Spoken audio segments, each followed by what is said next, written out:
Hello people, welcome to TP classes 2 minute series में science and tech के under आज हम हीमोफीलिया के बारे में जानेंगे। तो हीमोफीलिया क्या है? एक मेडिकल कंडीशन है जो कि जेनेटिकली एक्वायर्ड है, जेनेटिकली इनहेरिटेड है, जिसमें जो ब्लड की एबिलिटी है टू क्लॉट वो रिड्यूस हो जाती है बहुत ज़्यादा हद तक। And even if there is a minor injury तो सिवियर जो ब्लीडिंग है वो हो जाती है। एंड अगर हम नॉर्मल कंडीशन में देखें तो हमारे पास 13 टाइप ऑफ क्लॉटिंग फैक्टर्स होते हैं जो काम करते हैं प्लेटलेट्स की हेल्प से ब्लड को क्लॉट करने में। लेकिन जो हीमोफिलिक पर्सन होगा उसमें या तो ये जो प्रोटीन्स हैं क्लॉटिंग फैक्टर्स वाले ये नहीं, बिल्कुल ही नहीं होंगे, या फिर काफ़ी ज़्यादा कम लेवल्स के होंगे। इसी वजह से जो प्रॉपर क्लॉटिंग है वो नहीं हो पाती। एंड अगर हम मेल्स एंड फीमेल्स में कंपैरिजन देखें तो जो मेल्स हैं वो ज़्यादा वल्नरेबल हैं to suffer from this disease. ऐसा क्यों होता है? क्योंकि ये जो डिफेक्ट है बेसिकली एक्स क्रोमोसोम में होता है ये।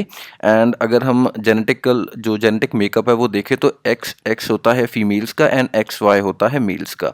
तो मेल्स के कॉन्टेक्स्ट में अगर हम देखें तो अगर जो मदर है वो सिर्फ कैरियर ही है, या अगर फादर डायरेक्टली सफ़र कर रहे हैं तो उस केस में मेल्स के चांसेस ज़्यादा हैं to act as the victim. Otherwise जो फीमेल के केस में अगर एक क्रोमोसोम के ऊपर ही जो ये डिजीज़ है या एक क्रोमोसोम ही डिफेक्टेड है तो दूसरा वाला उसको कॉम्पनसेट कर देता है, ये रिसेसिव बन जाता है। तो इसीलिए जो फीमेल्स हैं वो ज़्यादातर कैरियर्स हो सकती हैं एंड मेल्स के केस में जो ये बीमारी है वो ज़्यादा सामने निकल कर आती है।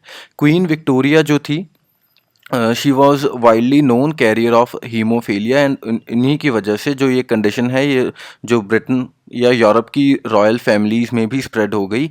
एंड इसी वजह से इसको रॉयल डिजीज़ भी बोला जाने लगा। ये एक रेयर डिसऑर्डर है वर्ल्ड वाइड एंड इसकी 3 टाइप्स हैं। हीमोफीलिया ए है जो कि काफ़ी रेयर है, 1 in 5000 बर्थ्स में होता है। एंड उसके बाद हीमोफीलिया बी है जो इवन रेयर है, 1 in about 20,000 births. And haemophilia C और भी ज़्यादा रेयर है। एंड लेकिन वो किस केस में होता है? वो इक्वली सफ़र करवाता है बोथ मेल एंड फीमेल को। तो उस केस में जो फीमेल है वो कैरियर नहीं होती, वो भी सफ़र कर रही है डिजीज़ से।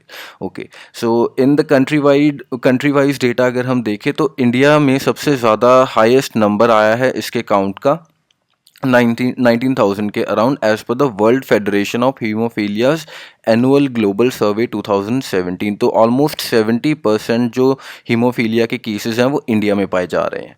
बट जो एक्सपर्ट्स हैं उनका कहना है कि 80% केसेस तो अनरजिस्टर्ड ही जा रहे हैं, इसीलिए जो इसका काउंट है it is almost close to 2 lakhs। ठीक है जी, आगे देखते हैं। तो हीमोफीलियक्स को क्या करना चाहिए? They should avoid physical activity जिससे इंजरी होने का खतरा हो या विच में result in bleeding. And avoid करें ब्लड थिनिंग मेडिकेशन जैसे वारफेरिन है या हेपेरिन है। तो ऐसी मेडिकेशंस को अवॉइड करना है। ब्लड अगर थिन होगा तो इट विल ईजिली फ्लो या easily the clotting would become more difficult. And over the counter medicine जैसे एस्पिरिन, आइबुप्रोफेन, तो ये सब चीज़ों को अवॉइड करना है। मोरोवर अगर हम क्योर की बात करें तो कोई नोन क्योर नहीं है presently. And the line of treatment in case of internal या एक्सटर्नल ब्लीडिंग क्या है? To supplement the anti haemophilic factor level by fresh blood transfusion. तो सिर्फ ब्लड ट्रांसफ्यूजन से ही आप फ्रेश ब्लड डाल के हो सकता है कि उसमें जो एंटी हीमोफिलिक फैक्टर वाला लेवल है उसको इंक्रीज कर पाएँ, सप्लीमेंट करें। अदरवाइज कोई नोन क्योर नहीं है। So that is all. Thank you for watching. Bye bye.